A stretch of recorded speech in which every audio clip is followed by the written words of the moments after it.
அஸ்ஸலாமு அலைக்கும் வரஹ்மத்துல்லாஹி வபரகாத்துஹு. இங்கே நாம் நமது அன்பு நபி பெருமானார் முஹம்மது ஸல்லல்லாஹு அலைஹி வஸல்லம் அவர்களை பற்றி சில வார்த்தைகள் கூற விரும்புகிறேன். நமது நபி முஹம்மது ஸல்லல்லாஹு அலைஹி வஸல்லம் அவர்கள் ரபியுல் அவ்வல் மாதம் 12ஆம் பிறை அன்று ஹஜ்ரத் அப்துல்லா பீபி ஆமினா அவர்களுக்கு மகனாக பிறந்தார். தன் சிறு வயதிலேயே பெற்றோரை இழந்தவர். தனது சிற்றப்பா அவர்களால் வளர்க்கப்பட்டவர். தன் சிறு வயதிலேயே ஆச்சரியமூட்டும் பல நல்ல அதிசய குணங்களை பெற்றிருந்தார்.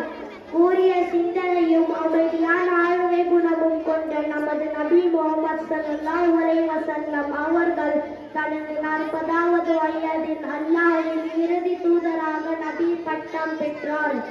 இன்றைய தினம் நாம் உண்மையான தெளிவான சொர்க்கம் செல்லக்கூடிய இஸ்லாமிய மதத்தை பின்பற்றுகிறோம் என்றால் அதற்கு நமது நபி முஹம்மது ஸல்லல்லாஹு அலைஹி வஸல்லம் அவர்கள் பட்ட துன்பங்கள் எண்ணில் அடங்கா.